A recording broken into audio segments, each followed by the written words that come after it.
Live only on The Zone. Usyk versus Dubois, July 19th. He silenced Britain's best. Usyk, the undisputed king, fighting to keep his crown. But now, the dynamite is ready to explode. Dubois is set to make boxing history. The hopes of a nation on his shoulders. July 19th, here Wembley roar for the heavyweight fight of the year. All the belts are on the line. Usyk versus Dubois II. Buy now at thezone.com.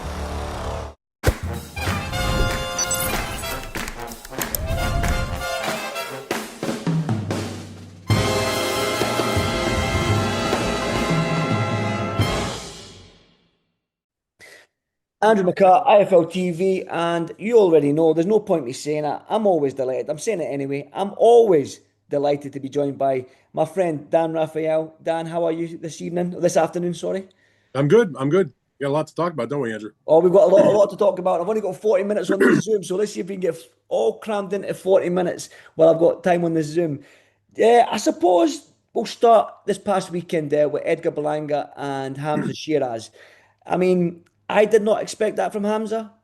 What was your initial reaction? What was your thoughts when you saw that?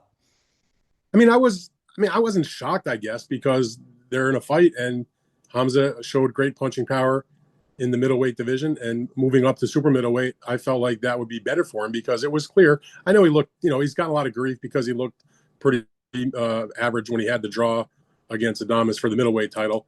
A lot of people thought that Adames should have deserved to have the victory in that fight. But I always felt like, okay, even if you're of the opinion that he lost the fight, first of all, it's not like his career's over, number one. And number two, there is factual things that a guy can struggle to make weight. Other guys might be dealing with an injury. Like, there are reasons. They're not necessarily, I don't use them as an excuse.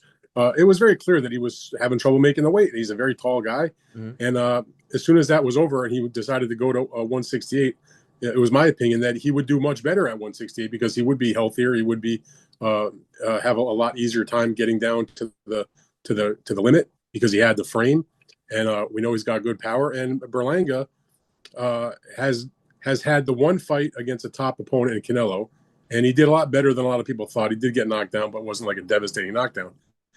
And he went the distance with the guy, but it was still a pretty one-sided loss. But the thing I keep thinking about that, and having seen CANELO fight, in a couple of fights before that, in a fight after that, that CANELO is an all-time great fighter, but it just probably not, close to where he was when he was at his best. So Hamzah is much more of a prime guy than CANELO at this stage of the game. So, was I shocked that he just dusted him the way he did? I guess maybe a little bit, but the fact that he won the fight or even got a knockout wasn't a surprise to me. But in terms of the way that he got the knockout, it was very impressive. I mean, he let the hands go. A couple, in the fourth round, he scored two very heavy knockdowns and was able to finish them off. I mean, it was a great victory for Hamzah, particularly because he had to come to the United States and fight in Berlanga's hometown, and he did the job. He was very calm, very poised, which I like about Sheeraz.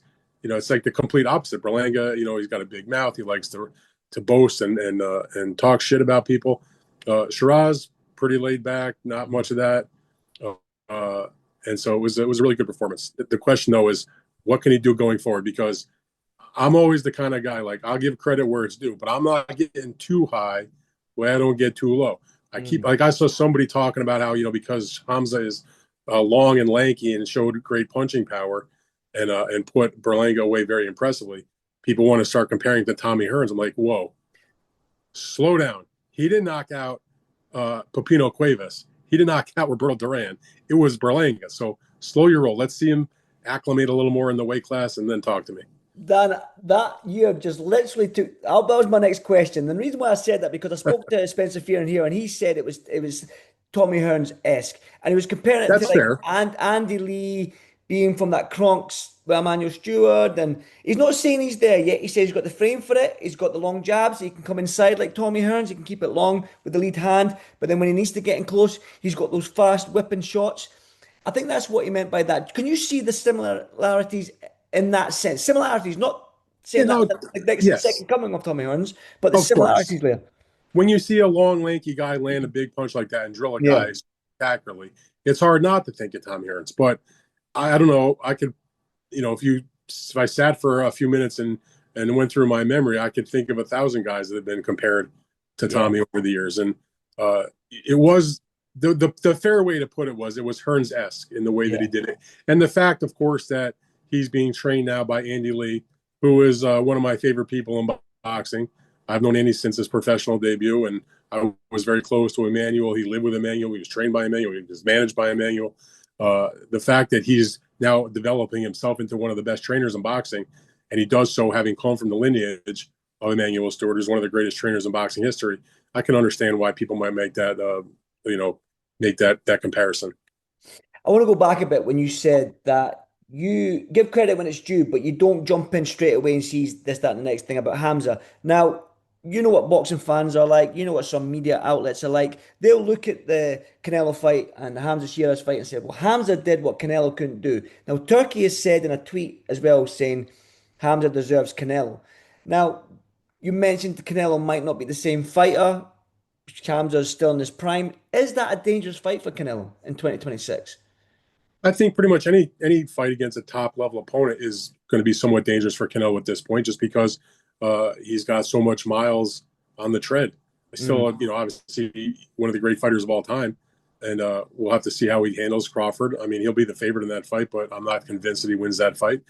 One of the things that prompted Sheeraz to make the trip to New York to fight Berlanga was because Turkey was like, "Hey, that's the fight, and if you win the fight, I'm going to make sure you get a fight with Canelo in 2026, where he still has 2 more fights contractually left with Canelo." So the 2 names that have been coming up are Sheeraz, who, if he won against Berlanga, and of course Chris Eubank, who still has the rematch with Conor Benn.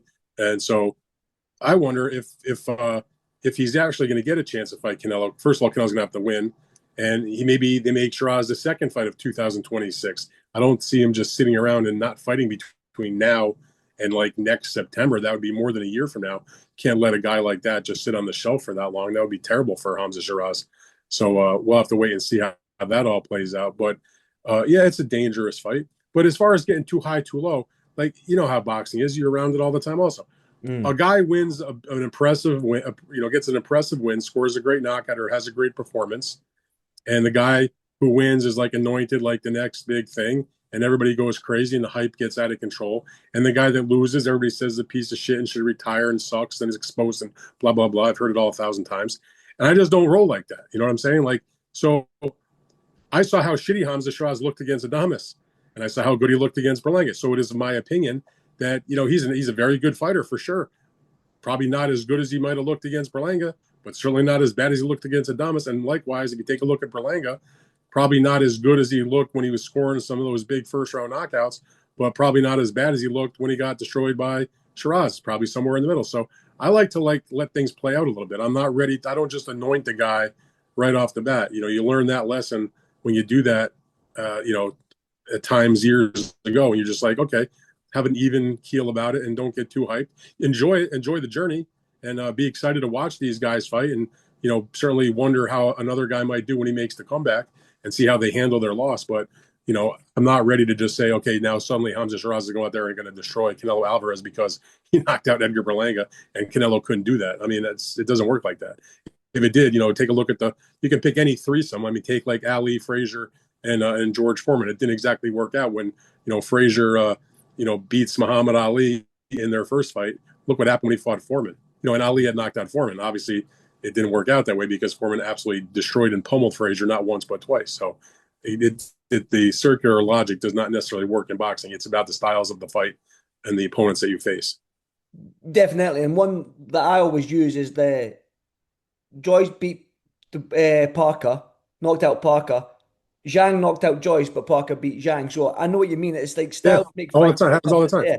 So I know exactly what you're saying there. Now, but one fighter on the card that really, really impressed me was Shakur Stevenson. Sure. He stayed in the pocket. He was inviting Cepeda onto him. He wasn't trying to run, and he was countering, which was fun to watch. Complete shutout almost on all the cards. Has Shakur Stevenson took note of this whole Tom and Jerry thing that Turkey has said? Is that no question. Yeah, he came in with a chip on his shoulder. He wanted to prove everybody wrong. I don't think we're going to see him fight like that fight after fight, because he even said afterwards, I took more punishment than I've taken in pretty much in any fight. If you look at the punch stats that CompuBox compiles, in all of Shakur Stevenson's bouts of his entire career, all of which have been tracked by CompuBox. He was hit by more punches by William Zepeda than in any other fight he has had. And he's fought other, guys that can bang a little bit, like an Oscar Valdez, for example, and others. So I think he just came in like, prove I can do this if I want to. And like you said, he's put himself on the ropes and he countered beautifully. And he didn't run. And when Zepeda, who's super aggressive and he's throwing just slightly under 100 punches around through the course of that fight, is all over him. He's able to slide out of the way, but also return and hit him. What's the old saying? Make him miss and make him pay. But even when he stood there in the pocket, he was able to use his head movement, his shoulder movement, use that shoulder roll to sort of, even if the shot lands, he doesn't take the full force of it. You mentioned about how the scorecards were very wide, which they were. I totally disagreed with that. I gave Zepeda many of those early rounds and had him leading through most of the first half of the fight. And I saw some other scores from people I respect and other folks online that sort of had it the same. However, the reason I had Shakur Stevenson winning a much closer fight is because I gave 6 of the last 7 rounds to Shakur Stevenson, because after the first, like maybe the 4th or 5th round, I felt like he really understood what was going on, really settled in and started to do the things we just talked about, like, fighting off the ropes. And I also think that Zepeda, who's known to have a tremendous amount of stamina, started to peter out a little bit in the later part of the fight. Last 3 rounds or so were, even in particular, I thought that Shakur pretty much dominated. But I did not think that was an 11-1 fight like one judge had it, or even a 10-2 fight. I ended up with 7-5. But at the end, I think most people, however you had it, if you thought it was a lot wide like the judges, I understand why people can see things differently. Just not, I didn't see it that way, because I thought that Zepeda did a great job early on. But the end is, whether you had it 7-5 like I did, or you had it 10-2 or 11-1, Shakur Stevenson won the fight, and he did a great job. That was, I think, his greatest performance in his career so far, because he was fighting a legitimate opponent that a lot of people gave a good chance to win, who was super aggressive, that has power, and there was also pressure on him from the standpoint, Andrew, that everybody had been so critical of the crappy fights that he's had in the recent fights, particularly Turkey, the whole Tom and Jerry thing like you mentioned, that he sort of was kind of forced to change his style a little bit. And when a guy does that, it may be cause for a problem. But Shakur is a brilliant technician, a tremendous defensive fighter, whose offense, I believe, is underrated. He is capable of doing it when he wants to. They have made fun of him and mocked him for the terrible De Los Santos fight. It is a fact that he had a serious injury in that fight going into the fight. So I kind of let it slide, as bad as that fight was. So if this is the kind of Shakur Stevenson, or even if it's not quite like this in the next fight, but it's even something approaching this, fine with me. I mean, I've always said my favorite boxers to watch are guys who are really skilled but like to fight and can stand in there and make a guy miss, make a guy pay, stay in the pocket, move their head. That's why I always love watching. The 3 guys I always think about in that respect are Oscar De La Hoya. He could box with anybody, but he loved to stand in the pocket. Shane Mosley, same thing. Meldrick Taylor, another example. Guys that had that fighting spirit, but had the skills to use if they wanted to. But a lot of times they said screw it and decided to fight. Yeah. I agree with you with that one. And Lomachenko as well comes to mind straight off the bat, when he was always inside, sliding to his left, sliding to his right, and come back with counters. He's another guy like that. Yeah, he could do the same thing. Definitely. Shakur Stevenson, though, what's next for him? I mean, Tank Davis, Lamont Roach winner. I mean, we know what's happening with Tank. I don't know if news is broke, if that fight's off or on out in the US. I'm not too sure. We've not got much. I'm pretty sure Lamont Roach said the fight's still on, right? Well, I mean, Lamont can say anything he wants, but last I checked, Lamont Roach is not in charge of the South Florida Police Department. That is going to make decisions about the case that is involving with Gervonta, because he got arrested for another domestic situation just a few days ago. So, the fight was supposedly going to be August 16th. Even before his arrest happened over the weekend, it was, and the PBC people wanted to have the fight on that date, but I talked to those folks, and they were pretty much acknowledging that it was very unlikely. I mean, think about it. It's not just, you don't just show up on the 16th and put the fight on. They're trying to sell a very high-priced, high ticket item in an event on pay-per-view. They hadn't had a press conference yet, hadn't put tickets on sale, hadn't had, and this is maybe a small thing, but hadn't had, for example, their cameras in training camp filming for the build-up shows that they do. It has come out since the arrest that it has been 3 weeks since Tank has been in training at all. So that's not a good situation. So the fact that they've now talked about maybe, let's try to maybe move it back to a different date in August. I mean, it's, I guess, possible. We'll see what happens with his legal situation. I just have a hard time, even if they delay it by a couple of weeks, that's going to really be make it for the event that it should be, because it's just that the time is too short. He needs a camp, and they still have a lot of things to do on the logistics end. It's not impossible, but you're just putting yourself in a position to not make the event as successful as it could be. Mm-hmm. And well, who's next for Shakur then? Does he revisit the Floyd Schofield fight? Is that something that interests the US market? I mean, I think it would. I mean, I don't see why they wouldn't want to try to redo that match. It was pretty clear that after Schofield, well, first of all, he had withdrawn from the fight in February that they were supposed to have, so they had made a deal. So there was no issue as far as either side being willing to fight the other guy. He claimed illness, and they were out of the fight. Okay, he came back and he took a big time step up fight against Farmer just a few weeks ago. He looked spectacular in that fight. Scored a first round knockout against a Farmer that had given life and death to Zepeda in 2 fights, and that a lot of people thought that Farmer had been at least a winner of one of those fights. Scored a knockdown against Zepeda.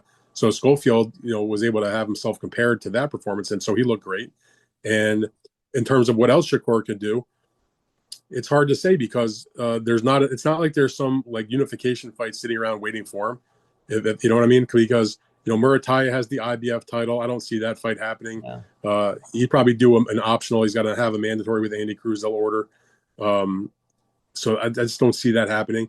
The one of the other titles that was stripped away from Keyshawn Davis is going to be contested in November between Abdullah Mason and Sam Noakes. Mm-hmm. So that's a while away. Plus, let's be honest. I mean, Noakes and Mason are good young fighters, but they're not even close to the level of Shakur to even be willing to. I just don't see their handlers either side. Whoever wins that fight, put him in with Shakur right off the bat. I just don't see that. And I don't think that's a big fight for the public either, because nobody really knows Noakes or Mason yet at this point. So that really wouldn't have a lot of meaning. And so the thought that I had, if it's not going to be a fight against Schofield, which they should be able to put together very easily, if Tank Davis and Lamont Roach is a no-go for whatever reason, if Tank is unavailable for his legal problems or whatever other reason, maybe they'd say, you know what, hey, we'll give you a shot and make us Stevenson against Roach. I would think that would be doable. But again, Schofield seems to be the logical one, because the fight was made, and now it's got even more kind of spice to it, given what Shakur did in his performance the other night, and the way Schofield looked knocking out Farmer in round 1. Definitely. Now, quick one on the Friday night show in New York as well. Katy Taylor trilogy with Amanda Serrano. Wow, what another good solid 12 rounds. She had 12, 24, 36 rounds with each other. Katy came out on top again. Well, they're only 10-round fights there, my man. Oh, 10 rounds, sorry, yeah, I got my head of myself. 30 rounds in. 30 rounds. I see, I'm getting ahead of myself there again. See, that's why I like, you always keep me correct. You always keep me straight and narrow, Dan. You had me thinking for a second. Did I miss something?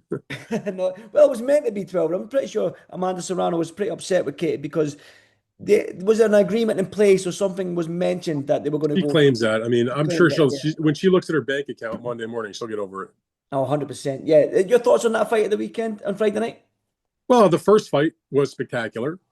That was just a phenomenal fight. Yep. The second fight was as good or better when they did the rematch that took place in November on a big, big stage. I mean, the first fight sold out Madison Square Garden main event, first time ever with the women on top of the card. Second fight on the undercard co-feature position with Mike Tyson and Jake Paul. 70,000+ in attendance. If you listen to what Netflix says, tens of millions of people around the world watching on the stream. I think forget about the main event, but just their fight in particular was like something like, I don't know, 70 million views or something like that in streams. I mean, the most watched women's sports event in the United States history. And so they made the third fight, did another big crowd. They announced a sellout. Well, they didn't say the number of people, but a big gate at the Madison Square Garden for the third fight. And I'm a huge fan of Katy and Amanda. They're tremendous fighters, 2 of the best women to ever put on the gloves. Super nice people if you ever meet them in person. Different kind of personalities, but very, very likable. I mean, humble and just cool people. The third fight was no good. I mean, let's be honest. It was good for Katy Taylor because she won and she took no punishment. And even though Amanda lost, she didn't take punishment. But people saw what they saw the first 2 fights and figured, okay, even if it doesn't live up to that, it's still going to be a fun fight to watch. And the reality was, it just wasn't. I mean, there was a whole lot of nothing going on. I mean, they combined for barely any punches landed. I would have liked, at the very least, to see some sort of happy medium between what we ended up seeing in the third fight and what we saw in the other 2 fights. So, But as I said to somebody, I said, I can't even get mad about being a bad fight for a couple of reasons. One, it wasn't a pay-per-view. It was just, part of your Netflix subscription. So it's not like it cost you money, other than your subscription that you might, you have anyway. And two, I love them both so much that I totally get it. Like, I can't get mad at them because they gave us so much of themselves in the first two fights that, you kind of let it pass a little bit. So, and the other fights on the card were, some of the other fights were pretty good also, but there was a lot of tension in the fight. It just never got out of first gear, really. And that happens. So, we have the memories of the first 20 fights, first 20 rounds, rather, that were spectacular. And, but I think at this point, Katy decided to box and use her skills, which she didn't in the first two fights because she got drawn into the battle.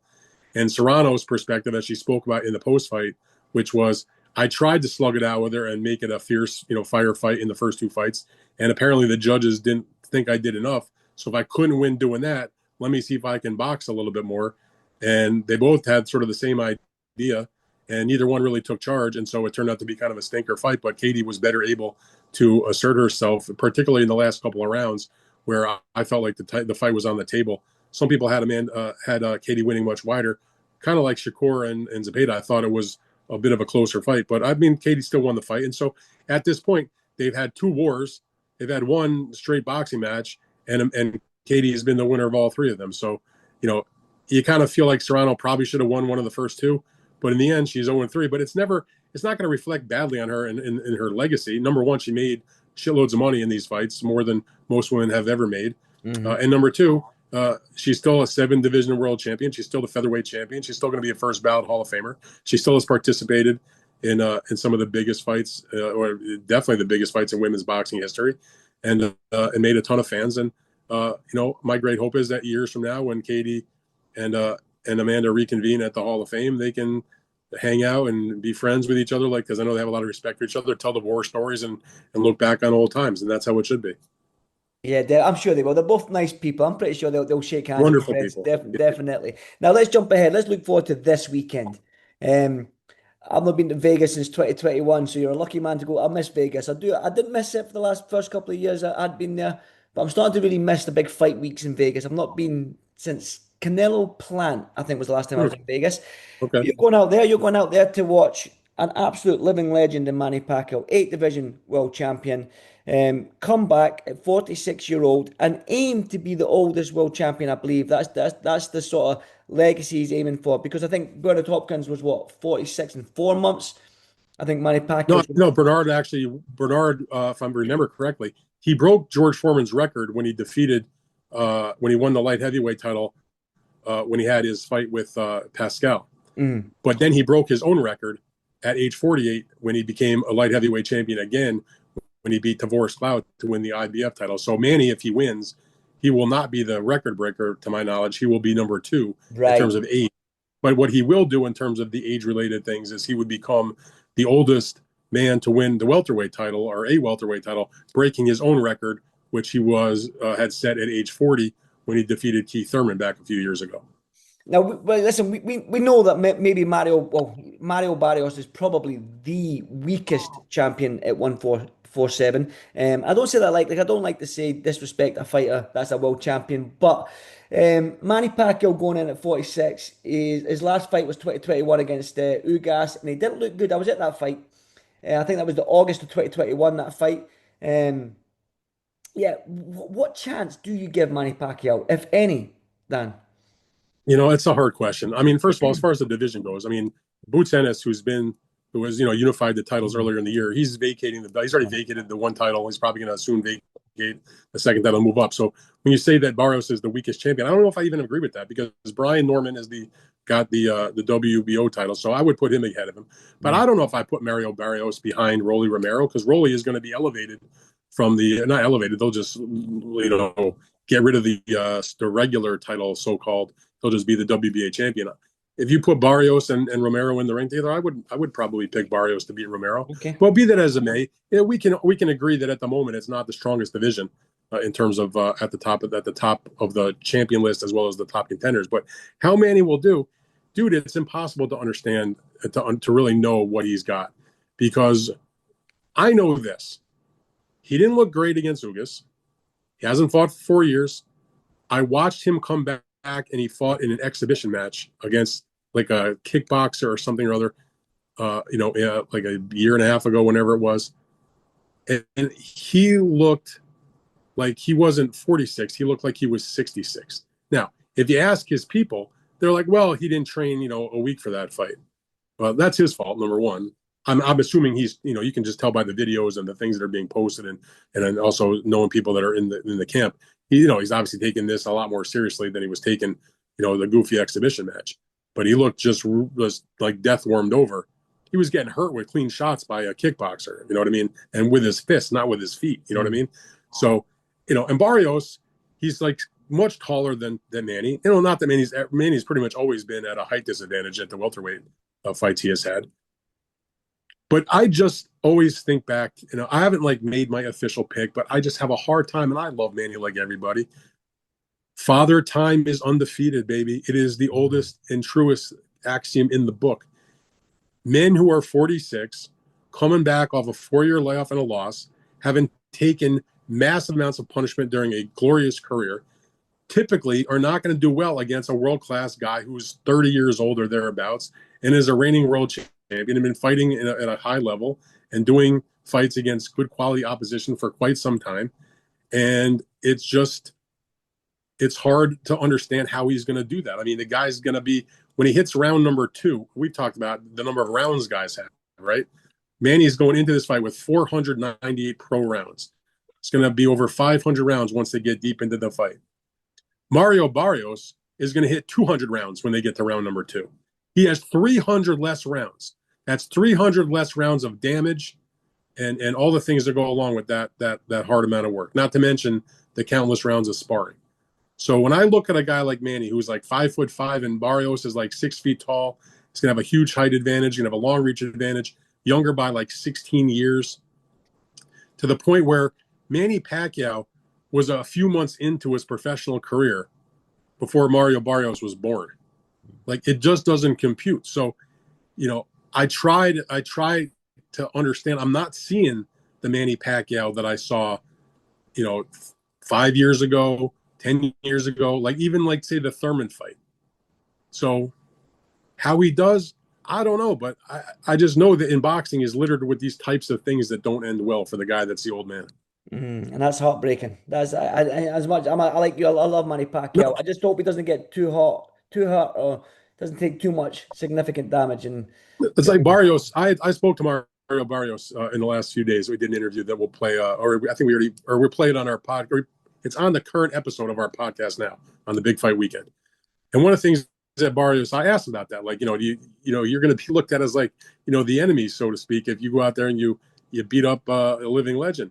And he doesn't want to do that. I just want to hurt the guy, obviously. But his point is, Manny is a professional. Manny's been around like forever. He knows how boxing goes. That's how it goes. That's how it goes. 100%. But listen, the card's good though. I like the Tim Tszyu Bondura. I like the Pitbull Cruz rematch as well.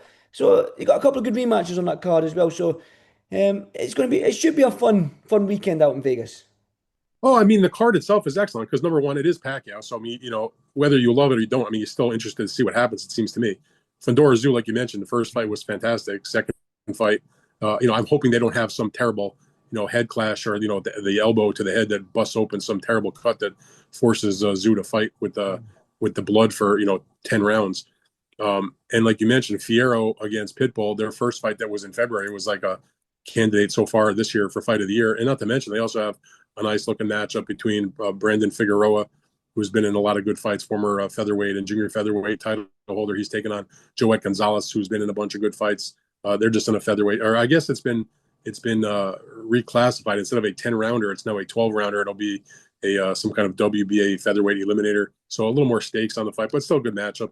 Anyway, like you said, good undercard, and obviously some superstar name in terms of Pacquiao in the main event. And Vegas, it's going to be like, I don't know, 120 degrees out there, but my plan is to not leave the casino once I hit it because it's too hot outside. Yeah, I'll be the same as you. I'll be the same as you. I'm too Scottish for that heat. Let's jump onto the big fight this weekend. It's a massive fight when the undisputed titles are on the line, and it's no bigger when the heavyweights are going for it. Usyk's aiming to be a 2-time undisputed heavyweight world champion. Now, Dan, I'm going to be honest with you. I spoke to a couple of people about this fight, and I would say a high number of people are quite confident on Daniel Dubois getting the job done. Can you see why they're thinking that? I mean, I understand it. I mean, they look at the first fight and they see a Daniel Dubois that was basically outclassed and knocked out in a fight where he quit. And that usually does not bode well when you come back in a couple of years later and do a rematch. You know, people still have that memory. But the thing that Daniel has done that has been so impressive, I think, has been the way he's come back, where he's not just, you know, a lot of times guys will come back from that kind of loss. They'll take a couple of soft touches. They'll get 2, 3, 4 wins and say, I'm back and I'm ready to fight for the title again, etc. But that's not what he did. He took like real solid, tough, legit fights, and he won them all, 3 of them in a row, all by knockout. You know, he beat Gerald Miller, maybe not a superstar, but was undefeated in a big heavyweight. Beat him, did the job there.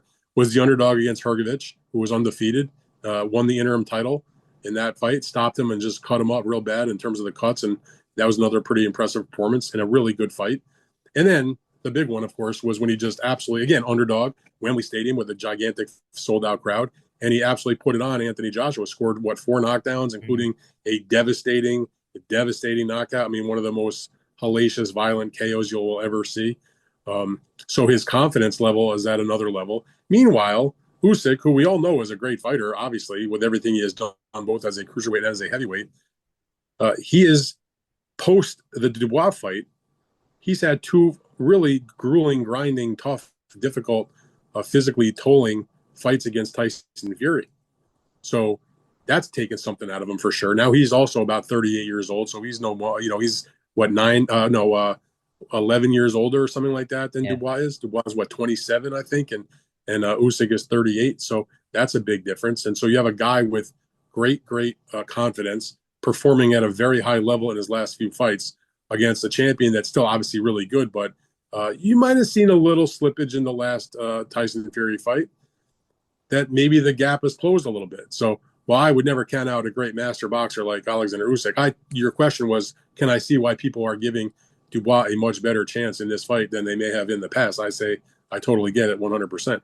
And, you know, I had an opportunity to speak to Dubois recently. That interview was also on our Big Fight Weekend current episode. And he's very confident, very chill, very relaxed, and just saying all the right things. And I get the feeling that he actually really does believe in himself. I'm not so sure. Sometimes fighters talk a good game, but I'm not entirely convinced they truly believe what they're saying. I kind of got the feeling that Dubois, now he may not end up fulfilling that, but I felt like that he really does have a belief in himself because he knows what he's done against these top quality opponents over the past 3 fights. Not to mention, even if he lost the way he did against Usyk in the first fight, you have to have learned something from going rounds with the guy. You know, you got to have, you know, sort of what to expect in terms of the way he moves, in terms of the power he might have, the way speed might be, all the different factors. So that can only help him. It's not I don't think having, even though he lost, I don't think that's a detriment to preparing for the second fight. The teams were going back and forth a little bit. Reference Don Charles saying that basically calling Usyk a cheater in that first fight with the low blow type thing. How much of that will play into this fight, do you think?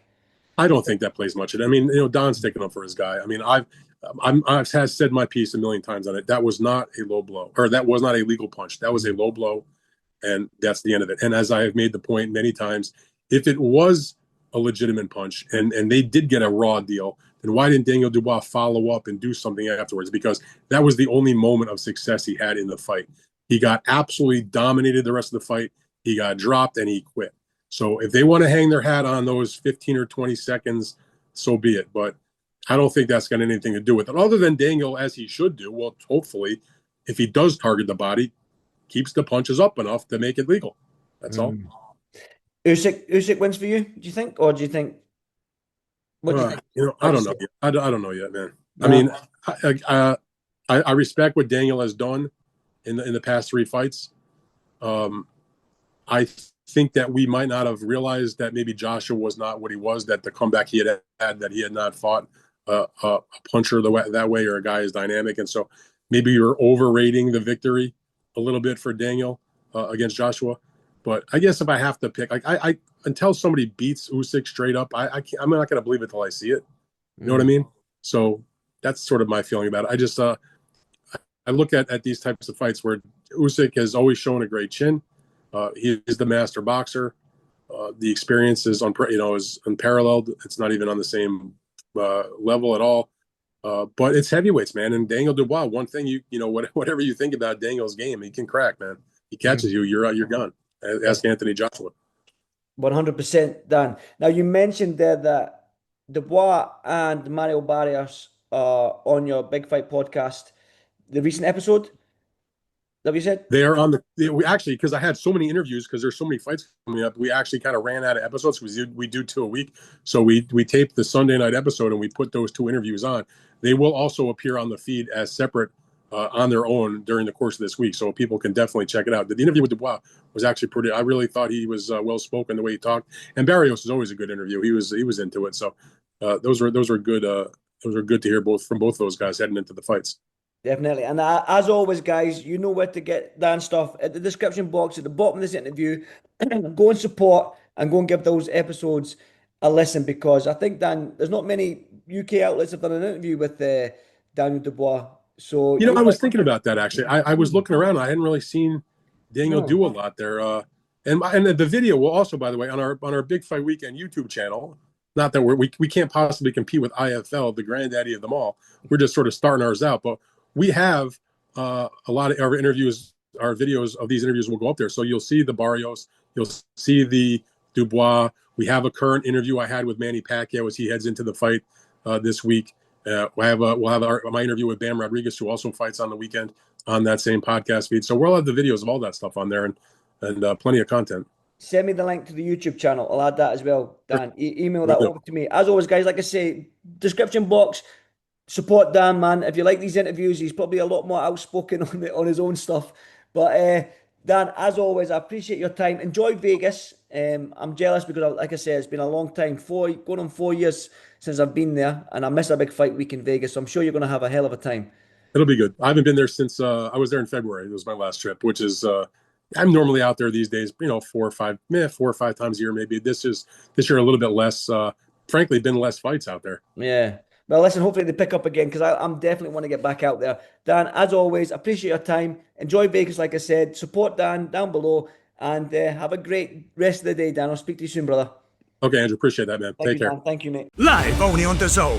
He silenced Britain's best. Usyk, the Brit breaker. But now, the dynamite is ready to explode. One night, one shot at Undisputed. Usyk versus Dubois II. July 19th. Right now at DAZN.com/boxing.